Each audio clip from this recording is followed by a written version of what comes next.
Hello everyone, just waiting for the guests to join us.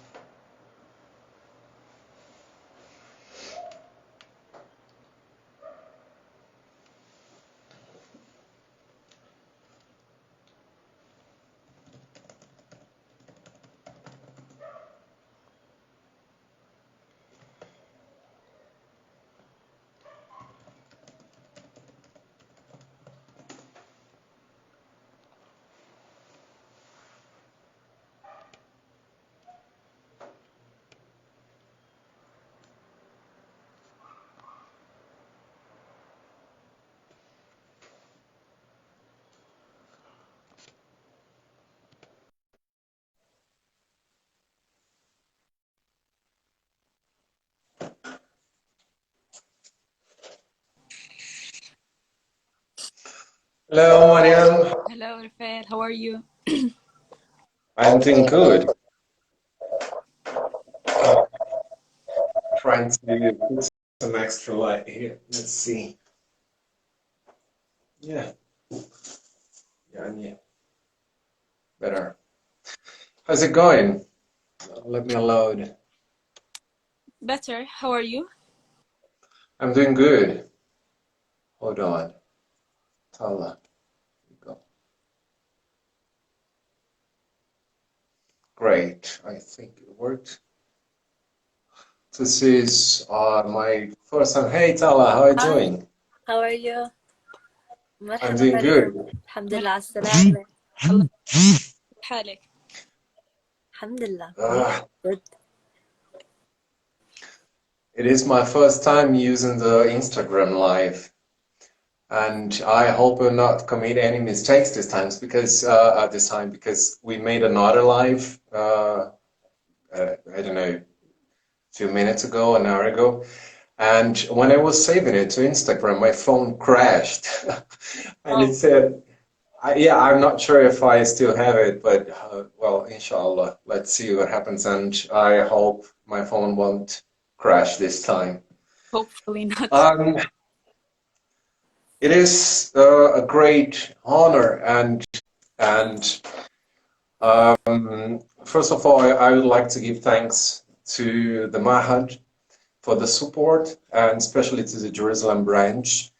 I talked to them in the beginning of this week, asking for the support, and they completely offered everything we needed, of course.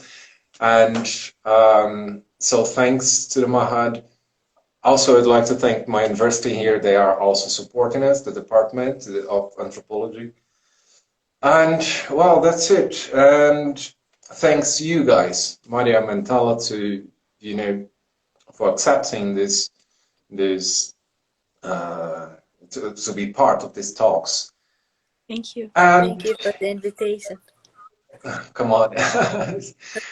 Well, the thing is, just to introduce to the audience and you guys as well about the idea of this series of talks.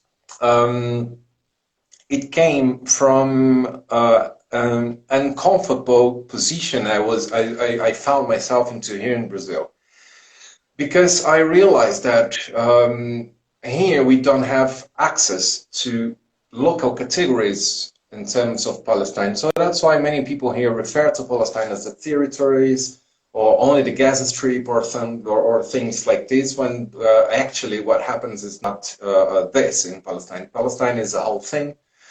And so that's my idea, like to try to bring not only to the Brazilian people, of course, but like to bring Palestinians from many parts of Palestine. And when I say many parts of Palestine, I'm referring to the Gaza Strip, Jerusalem, the West Bank, and Al-Dakhel, and 48 Palestine. And so this is the idea. And especially nowadays, considering this last news that we are receiving from what is happening in Palestine again, and this is unfortunately not new. I decided not to talk about Palestine myself. I mean, there's a lot of experts already doing that, and I don't feel really comfortable sorry, in this position. So that's why I decided to call Palestinians to talk about Palestine. And so that's the main idea of this. And also because I worked as a musician in Palestine, and especially in the Mahad in Jerusalem, I reinforce the pleasure I have on having you guys here. So I want to let you guys speak, and I don't know who wants to speak first. Sorry, but I don't know. Maybe we could start with Mariam. I don't know, Tala, if you mind Yes, or not. Mariam, go ahead. Okay. So speak about Palestine and what's going on in Palestine right now, right? Yeah. Yes, and considering like the very begin, not the very beginning, but like the beginning of this recent event that took place, especially in Sheikh Jarah, and well, you also became or found yourself in the spot because of what happened there. So I don't know if you would like to comment, Yeah. on the terms that. What's happening in Palestine, if we want to understand what's happening and what's the situation today in Jerusalem, in Gaza, and in all other parts of historic Palestine, we should go back to 100 years ago, or more than even 100 years ago. We should go back to 1882, when Zionism was decided to make Palestine as their homeland, for like a home for Jewish people. Since 1882, the first settlers, Zionist settlers, came to Palestine in order to start creating a home in Palestine.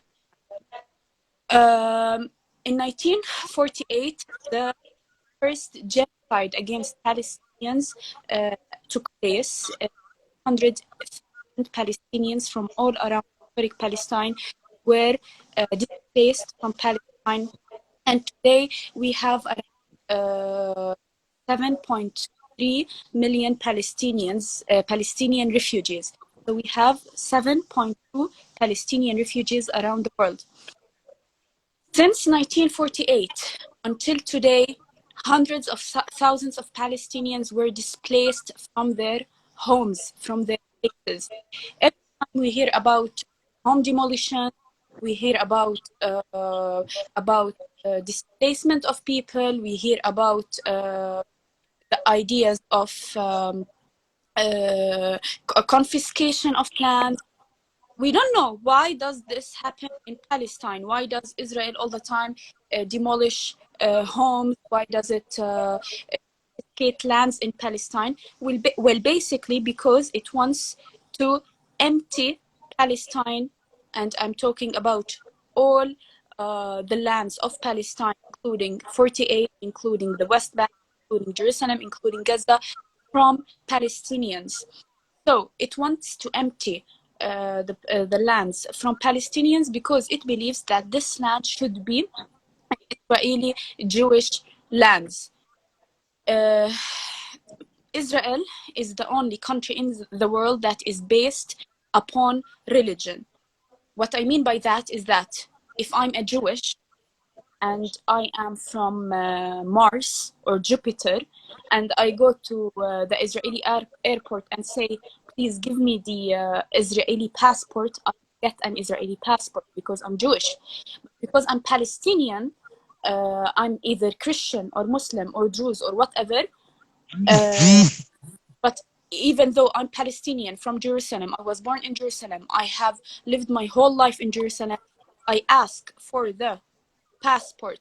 Here, I will not get a passport because I'm not Jewish. If a Muslim goes to Saudi Arabia and asks for the for the Saudi passport, they will not get one, because even though he's Muslim, if a Hindu goes to India and asks for an Indian passport, they will not give him an Indian passport, because they would. The country is not based upon religion. So the only country in the world that is based on religion is basically, they want to create out of it a Jewish country. And mentioning this would let me to mention that our struggle as Palestinians is not against Judaism. It's not against religion. It was never a religious conflict. Never ever was it a religious conflict, because Jews, Muslim, Christians, Jews, minorities were living in Palestine before the creation of Israel without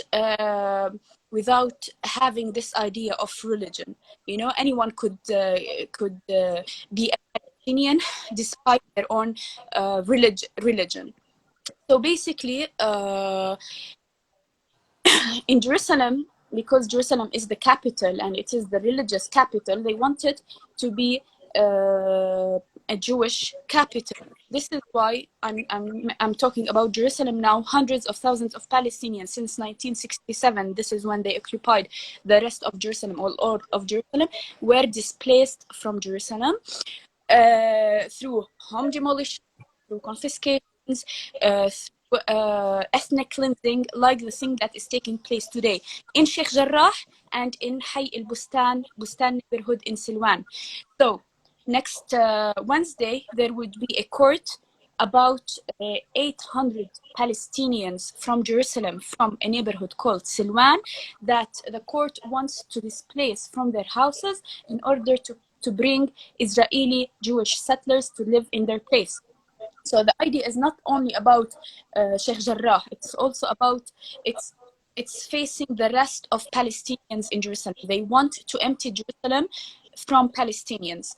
So if you don't understand now what's happening in Sheikh Jarrah, the neighborhood in Sheikh Jarrah, basically 28 families, we're talking about around 550 people, are going to be displaced from their houses to bring Israeli Jewish settlers to live in their place. It's pure colonialism, like colonialism as its purest form.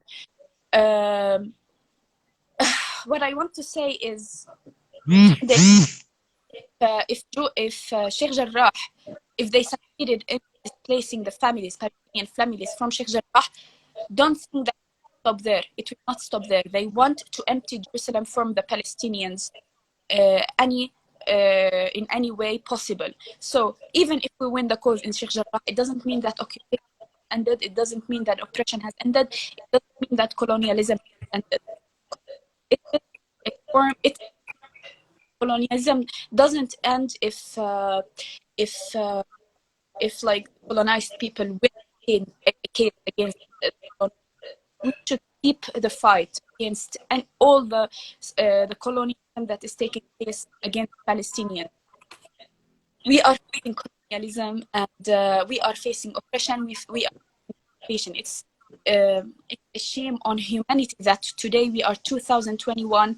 Everything that are happening in front of the eyes of all the people, all the world, and all internationally. So it's really shameful that colonialism, occupation, and oppression is taking today in front of the people's eyes everywhere in the world. So I don't know what Tala wants to say. Mariam, thank you. You pretty much concluded it. But as you said at the end, I mean, we're very fortunate to now have social media that we can share, even do a live like this one here, and share what's happening with us. And I know that many people's posts have been censored, and Instagram is banning people or restricting some accounts, but still, like, even people with a very small following, they keep sharing, because if we keep sharing, eventually we will get our point and people will be able to see the truth. And it happened a lot, because other people are sharing from the two sides, but for us, like, we can share the truth and people will actually know what's happening.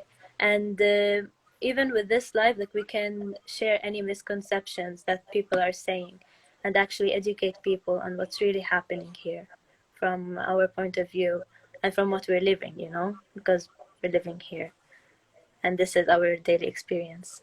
Exactly.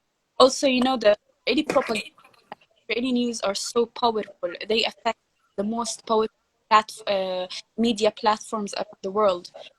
They also control the media platforms like Instagram, Twitter, and even Google and YouTube. So basically, all these platforms are controlled in a way. This is why all the posts about Palestine, like what Tala just said, are deleted, censored. But we don't give up. We keep posting. This is why I think it's a fight that we're taking in social media. Is in that we should talk about Palestine and we should talk about what's going on in Palestine and with Palestinians. You know, many people around the world think that like Palestine ended in 1948. That there's no other. There's no 1948. That what is Palestine? That would be the question. What is Palestine? Where is Palestine? You know, they try to delete us. They try to let people forget. Many people around the world don't know what Palestine is today. Like, what is Palestine? Like, you would go to any foreign place around the world, and people would like, if you tell them you're from Palestine, they would think it's Pakistan or or different other places. So basically, okay. So basically, yeah, we should show the rest of the world that Palestine still exists, that Palestinians are still here. There's still something called Palestine. There's still something called Palestinians in this world. So I think what we're doing today in social media is so important, that we're talking about Palestine and we're talking about Palestinian. It's really important, and it should keep on going. Like, people share our posts, share what's happening in Palestine.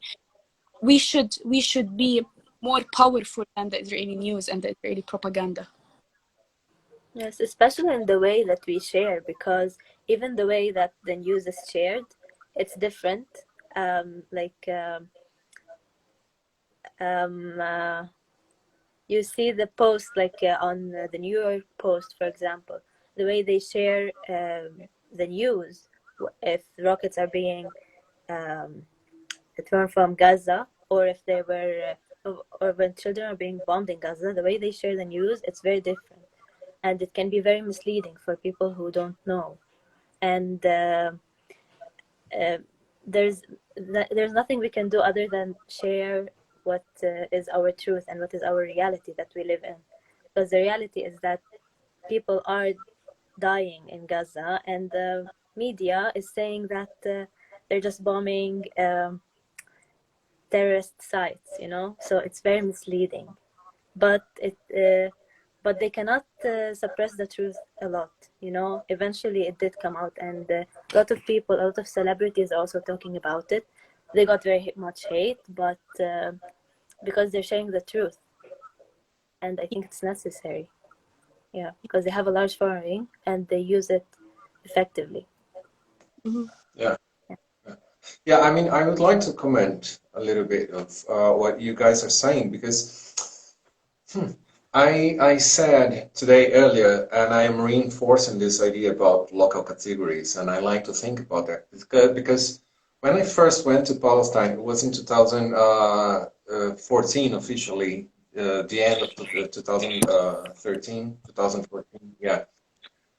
And I was talking to a guy in Ramallah, and he asked me if I was in touch with the musicians also from 48, and I didn't understand at that point what he meant, like by 48, like what? Someone who was born in the year of 1948, and until I could understand what he actually meant, you know, that it didn't took too much. It would, because this talk happened in the first week. why do I insist on bringing this narrative all the time when I talk to people about this, or when I'm talking to Palestinians about this? Is because definitely, I mean, I've only learned about how things happens in Palestine, like on the ground, I would say, when I was there, because I've never had access to this kind of reference, this kind of experience, or this kind of things that people in Palestine have. So I needed to go there, and in order to see how things work, and at the same time, apart from that, I mean, I felt like, yeah, I only knew, as it was said on the previous live, things about Palestine, but like things I used to read in the books, and also things I used to see in the media, on the TV, and this kind of thing. So I was too much informed by this binomial thing, like about two sides, and there's a war, and this and that. And even though I was really interested in Palestine, and I took a side from the very beginning of my interest in this subject, and but no, it wasn't enough. So the thing is to bring this this ground reference to us, and that this is why the social medias are so important, and especially nowadays because of this displacement of people like that is happening or taking place in Jerusalem, more specifically nowadays, and also because of the people who are dying in Gaza. And it's not like, oh, this both sides, and as we usually do listen to here, at least in the Brazilian media, but like it's not the only one. Of course, the world is sharing the thing, you know. So yeah, now they found a way of like stopping the violence, like who are they in this sense. So it's very important to us to have this perspectives, you know. And when I say perspective, I'm not. I know it can sound a little bit like how can I say, I'm minimizing the thing. I'm not, like, but it's the perspective that we are missing. There's this lack of information here, and not only here, but like everywhere. So thanks a lot for saying this. And Yeah. you know, and also because both of you guys are from Jerusalem, also. Um, you know, we are seeing too much this, like, no, the Jerusalem, capital of Israel. And I was like, yeah, this is not the Jerusalem I used to go to, you know, because the Jerusalem I used to go to with the Palestinians I used to relate to be with, it's a different thing, and people should know that, you know, that the thing is not like this, and we need to spread the thing and to, you know. Yes, and I also, besides that, I would like to, I don't know, there's this thing I like to think about and to ask, of course, that also in this first time when I first went to Palestine, I've understood that Palestinian music, in terms of local Palestine, is not the one made only in this place that people call the territories or whatever. But Palestinian music is the one made in Palestine, wherever you are in Palestine, the Gaza Strip, Al-Dakhil, or Jerusalem, or the West Bank. So, and you guys are musicians, and you guys are important musicians, not only musicians, but like important musicians from Jerusalem and Palestinians and young. And how do you guys think that music in these terms can bring new perspectives, or can bring the Palestinian perspective to the spotlight? Can I add what you said earlier in the importance of social media? Sorry, I couldn't hear you very well. Can you please repeat? So I'm saying, can I add something to the first point you made for the music? Yeah. Okay, basically, the importance of social media can be seen in the idea that in Sheikh Jarah itself, For example, in 2009, many houses and many families, Palestinian families from the Sheikh Jarrah neighborhood were displaced in 2009. Nobody in the world heard about their stories. Even Palestinians inside Palestine didn't know that displacement and an ethnic cleansing taking place in a neighborhood, Palestinian neighborhood in Sheikh Jarrah, in order to bring Israeli settlers to live in the place. But today, the whole world knows, most of the world knows the word Sheikh Jarrah. Many people know what's going and what's happening in Sheikh Jarrah. So basically, yeah, that's one importance of the social media, and that's one thing, like, it's a powerful weapon on our side, because like each one of us as Palestinians have become their own producers of their own stories. Like we're not waiting for someone else to talk about us according to their own agenda or according to their own basically through social media, we as Palestinians are using our voice, stories, and our messages, and we are spreading these messages to the world, and we are telling these messages through our own eyes, you know? Yes. Yeah. For me, since I live abroad and I study abroad in Cyprus, I feel so happy to be able to share the news with my Cypriot friends and to actually educate them, because yes, they hear the news and everything. However, most news start at they don't tell you everything from the beginning. They tell you from the event that you want to hear, like Israel is being fired at 3,000 missiles a week or something. This is where they start. They don't start by telling you that it started in Sheikh Jarrah. They don't start by telling you that since 1948, people have been kicked out of their homes. So they don't start at this point. They start at where you want to sympathize with them. And it made me really happy to make some people aware better of the situation that we're living in. Yeah. That's right. Why social media has become a website, like if we use it correctly. Like concerning the music, resistance, the only answer and the only thing that we have as Palestinians is resistance. And resistance can be through any way possible. It can be through music, it can be through art, it can be through dances, it can be through literature, it can be through science, it can be through anything.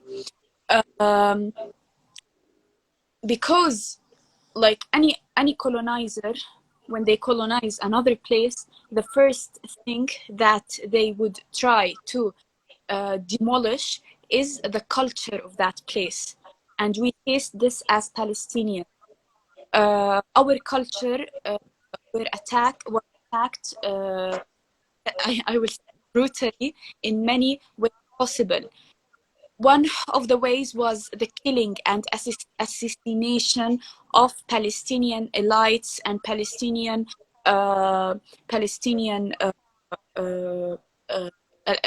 elites and writers and artists and musicians.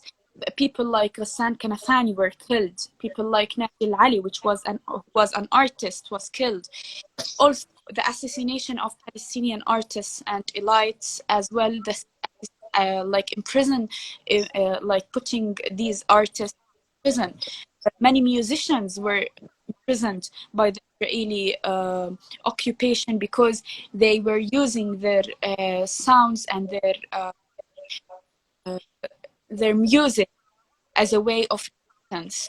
We as Palestinians today try to spread our voice, try to spread our messages, try to show the world that we are still we still exist, you know. It's really hard for us Palestinians because we're not only resisting, we are also educating the world about Palestine. We are educating the world about Palestinians. We are telling them what is Palestine and what is Palestine. Because for 70 years, our culture and our voices were silenced. Our culture was silenced, that our culture was either stolen or we were not allowed to use it or talk about it. And if we talk about it, people would be shocked. Like, are you sure this is Palestinian? Are you sure Palestine exists? Are you sure there's something called Palestinian culture? So yes, we as Palestinians resist through our music and our culture and our art. I think there's also, since like the 1948 and the occupation, there has been a shift in music about the topics that we think about, really, because you hear many traditional Palestinian music like before. They used to be about anything, and then later in the 1948, or when occupation started, like even before, then these songs shift, and we hear a lot of music that is talking about fighting for Palestine. So this also, like the occupation, it provoked a side of us that we can present in music and in the topics that we have music about. Yes. Yeah. Oh, that Edward did when it was created to divide us as. So we were severe. We were divided in we were Gaza Strip, West Bankers, Jerusalem, 48ers. So we were divided by Israel in order to weaken us, to divide our realities. Each part of Palestine has their own realities and have their own point of views about Palestine and about our cause as Palestinians. But one thing that they could not divide was our own music as Palestinians. So, for example, in the Palestinian orchestra, you could find Palestinians from all city and all like every city and every village, Palestine and historic Palestine. You would find Palestinians from Gaza. You would find Palestinians from the West Bank, and because we are not allowed to practice our music inside Palestine, we tend to meet outside Palestine. They divided us in Palestine, but they could not divide our music and they could not divide our culture. Yeah, this is sorry, very interesting. I noticed that when I was writing on my papers about this, and especially because I was asked once why I was referring to Palestine as this whole place if the Palestinian National Festival of Music was taking place in Ramallah, and that's why, yeah, you know, like, so the argument was like, everything happens there, so why do you insist? And I was like, exactly because of this, because of this lack of the possibility of movement between spaces. So, you know, not only like outside Palestine, correct me please guys, I'm just speaking out, so if I'm saying anything wrong, please feel free to correct me. Like, not only many Palestinians are forced to meet up outside Palestine in these terms, but as well to rehearsal, to do stuff, considering the ones who are a little bit more able to move around. And this is, in these terms, it seems to be exactly what builds Palestine as this whole thing. So it's not only, I would say, and please correct me if I'm wrong, but like, not only Palestine does exist, but it's way bigger than it actually is represented over there. I mean, the world, you know. And yes, there's this lack of mobility, but even though Palestine is still existing by resisting, you know, or resisting by existing as this whole place, you know. That's true. And yeah, and I remember so many times when I was not allowed to go to Jerusalem because I didn't have a visa and I was based in Ramallah. So many times we needed to write, and Tala just remember that, like we needed to bring the ones from Jerusalem to the other branches, Bethlehem branch or Ramallah branch, because we are not, and I'm not even Palestinian, you know. Yeah. Yeah, and on Nablus, or you know, this other places where the Mahaj has branches. So it's easy for one for someone to see Palestine only as how can I say? Now I'm talking as an international. It's easy and fast if you go to Palestine for like a few days and you see everything Palestinian happening in this sense in the West Bank. But when you are too much informed by this status quo narrative, is you know, it's hard to understand that the thing is not that simple. It's not that, oh no, that's it because I just saw it. And you know what I mean? And unfortunately, we see this, like, and I am criticizing now, and not criticizing in terms of like speaking bad things, but like I understand that it is very important to share Palestine as a subject, to bring Palestine to the center of the debate, you know. But also, I've seen people going to Palestine like for 2 or 3 days and coming back and writing a whole book about their incredible experiences and this kind of things. Yeah, and I was like, okay, cool. You are, yeah. I mean, you are of course sharing the thing, but there's a lot more to say about Palestine. It's not that simple, and we should avoid to bring Palestine as something like spectacular or something, you know, because the thing is serious and we are dealing with people's lives, you know what I mean? And yeah, so I mean, I'm just speaking out, but Yeah, getting yeah, influenced by your position. You reminded me for like when I was at Mahad, and for many years we had to go to other branches to do our exams. At least for Yep. me, like as guitar player, I had to more than once we had to go to like Bethlehem to do our exams there, and we had to cross checkpoints and then come back late at night. So even for projects, we had to do them in other cities as well, either Ramallah or Bethlehem. And transportation was always an issue, I would say. Like it was difficult because you have to go through checkpoints, and a lot of times it will be there will be traffic. It will be like crazy. So it's time consuming, and it's not practical. And it's honestly not something that musicians around the world have to think about, you know? yeah, And like they're lucky that they don't have to think about it, because it's honestly very tiring to go through checkpoints and the traffic and everything, and you never know what happens there. So it's very unsafe, and musicians around the world are very privileged that they don't have to think about it. yeah. Yeah. And basically, you Sure. were still coming to Jerusalem because the only crime you did was to work in a Palestinian organization in Jerusalem. That's not a thing that the occupation. They said they want to empty Jerusalem from the Palestinian existence. This is why they would attack and work against any Palestinian in Jerusalem.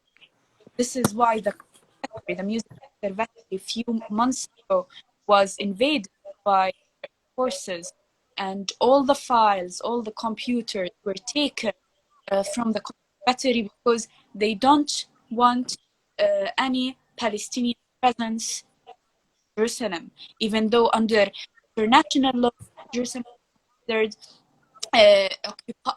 considered East Jerusalem is considered as an occupied territory, and under international law, any people who live in an occupied territory are not allowed by the occupiers to be transferred out or in the territory of the occupied territories. So basically, Israel, like obviously attacking the international law in the first place, and so it doesn't want Palestine present in East Jerusalem or in Jerusalem itself. This is why they are attacking Palestinian institutions like the Edward Said Conservatory of Music, and this is why it was invaded a few months ago. And the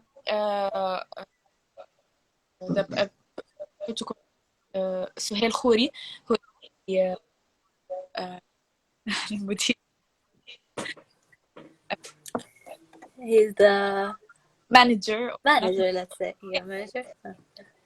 Yeah, the manager of the conservatory. He was arrested together with another cultural institution, which is Yabus Cultural Institution. The manager, yes, they were arrested because the only thing they do is keeping the Palestinian culture alive inside Jerusalem. And people would say, well, it's an Israeli-Palestinian conflict. Well, how would it be a conflict when one side controls the presence of the other side in a specific city and in the rest of the lands? Like, is that a conflict? It's not a conflict. It's occupation. It's control. It's oppression. Yes, and with everything happening now, I saw many people saying that we, like the Arabs living here, we have the same rights as Israelis, and we're actually treated the same. And that's actually not true at all. Like, this is the farthest thing from the truth. Especially us in East Jerusalem, we have far less rights than Arabs in the 48. Like, we're not considered citizens. We're not considered citizens of Palestine. We're not considered citizens of Israel. We're not really considered citizens of anywhere. You know, this is actually a bit funny, and like, it's sad that we have to explain our identity every time, like, you go to an airport. Yes. Yeah, you have like this Israeli ID, but you don't have the Israeli citizenship. Well, okay, what citizenship do you have? We have the Jordanian one, but we're not really Jordanians. So we really like have no rights, and we have no place to get our rights from, because it's like almost no one recognizes us, and there's nothing we can do about it. And yeah, at the end they tell you that Arabs and Jews are treated the same, but this is far from reality, unfortunately. Like, I always joke about it, and I say, like, if I get lost in a foreign country, like, who would care about me? I have no rights in any. Yeah, like what embassy to go to? Not to really. You like, have no. For me in Cyprus, I'm like, okay, what if something happens to me? Where do I go? Really, where do I go? Because okay, maybe I can go to the Jordanian embassy, like, maybe, but again, I'm not really a citizen there. Like, what is going to happen to me? If I go to the Israeli embassy there, it's going to be a whole different story. So really, there's nowhere to go to, no protection, and there's literally nothing to do. And by the way, the Jordanian passport we have, it's temporary, and it can be taken away from us, I think. Like, it doesn't get us anywhere. We're not treated as citizens. So, like, we have this argument of, like, what are we, you know? Like, the also temporary, that every couple of years to renew, and in order to be able to renew it, you need to be to give proofs that your life is centered in Jerusalem. Your life is not centered in Jerusalem. I'm married and I have kids, and I go to schools in Jerusalem, and we pay bills, electricity, water. What if I couldn't provide all the papers? I will be displaced out of Jerusalem. Many people were displaced. Like, in fact, thousands of people, tens of thousands of people lost their Israeli ID card and were displaced out of Jerusalem because they want to empty us. And they will not. Yeah. Even like, we also have something called a travel document, which lets us travel through the Ben Gurion airport. I would say, like, this is it. And actually, it says on that document, it says the holder of this document is not considered a citizen of Israel. Also, it has a page that says entry visa to Israel, you know, as if we need a visa to be here in our homeland. Exactly. And it Wow, can be taken away from us. I Yeah. didn't know that. This is Yeah. quite new. I didn't know that. Okay. We have, I mean, I knew about this, but I was considering only the green IDs holders. no, But no. this happened. Yeah. Oh, That we basically a refugee document, like the document refugees, but we're not refugees. We were born here. Our ancestors are from here. Great grandfather was. So basically, we're not refugees. So why do we have this like documents that are given to refugees? Like, it's similar to documents that Syrian refugees have in Europe. But at least Syrian refugees, they can apply for a passport and they can apply citizenship. We cannot apply to this. We cannot apply to passport. We cannot apply to citizenship. We cannot apply to any nationality. And even the Palestinians that have Israeli nationality and that have Israeli passport, they are not considered as like first-class citizens, Exactly. as the Jewish people, as the Israeli people. They always are considered as second-class citizens of Israel. So yeah, like I remember I was in prison. People, all the soldiers and all the police men that were put in the front of the world, so they can be killed, they can be attacked, whatever. All of them were Arabs. Why were they Arabs? Because they are second class citizens of Israel. They wouldn't put an Israeli person to be in the first show any war or in anything. So they use them, like they use these Arabs, or like Arabs with nationality and Israeli passport, as a tool for like against Palestinians and for their own army and system. right. Well, that's tough. Yeah, that's complicated. Oh, I didn't know that. Thanks. This information is important to know. And this thing about like not being recognized as citizens anywhere, this is really strong. I mean, right? This you anyway. I don't. I'm speechless now. I'm like, Yeah. "Ah, what do I say?" I remember once I was traveling, and I was traveling through Qatar Airways, so I had to be at the airport there. It was just a layover, and for this 8-hour layover, we were going.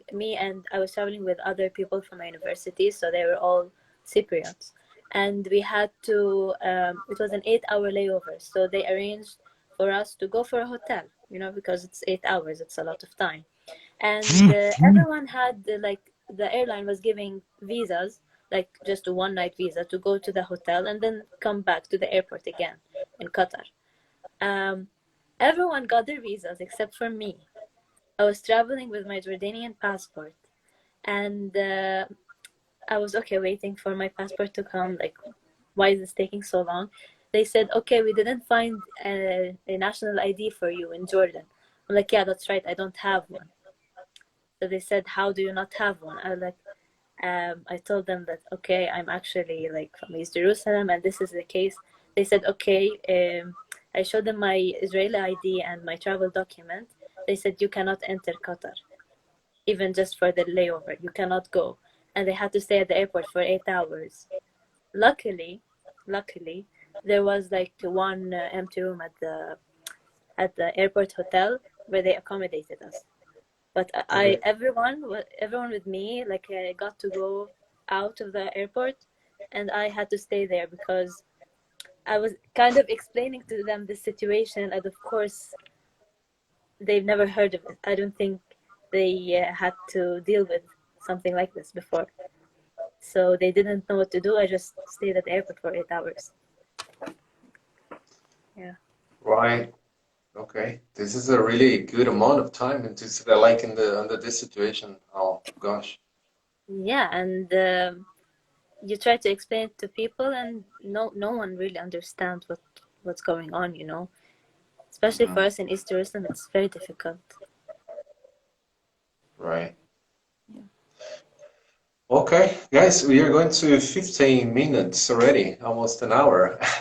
Time passes so fast. Would you guys like to say something else to leave another message, whatever, comment, anything? You can. Sorry, Mariam, your voice is... My definitely wants to participate. Yeah, say hi. Finally, the same or not. Sorry. So if you want to say something, I don't know, and then we can...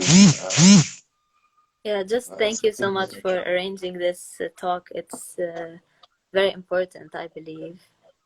And I hope that many people like from Brazil participated, and that can hear our stories from people who are living in East Jerusalem.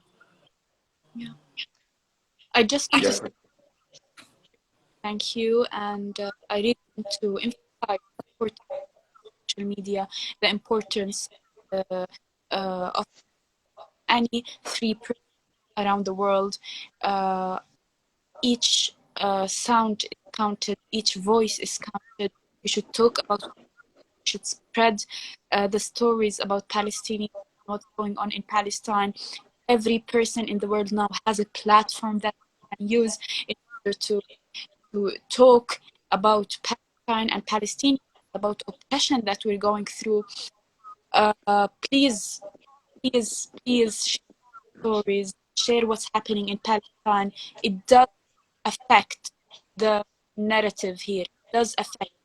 We have been silenced as Palestinians for 73 years. Our narratives were always silenced and deleted. But now we believe in the free people around the world that we don't really I don't really believe so much in government, because most governments were colonizers in a way, but I do believe in people around the world that you can use your sound and you can use your voice for the right cause and against oppression. Everyone in the world knows what oppression is, so you should stand against it. Don't be brainwashed by fake news. Don't be brainwashed by propaganda. It's so easy to be brainwashed, but put a small effort to search more, to read more, to open your eyes more. So yeah, that's my message. Yeah, this is very important for the people who are reading this, who are reading what we share, to read it with an open mind and not to just, because the media can be very tricky, and it can make us look as the bad guys very easily. So I think it's important to have an open mind when reading anything, whether it was like, especially like what we're saying, what we're sharing, any post that support Palestine. It's very important to read it with an open mind and not believe everything that we see on social media. Yeah, like see the stories that are behind these posts that you see.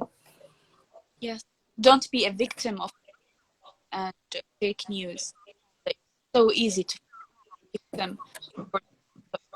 No, try to be stronger than being victimized by such news. Great messages. Well, thanks a lot again, it's Thank such you. great honor to have you guys here, and I really wish we can meet up again face to face as soon as possible, Soon. and and have this and many other conversations, of course.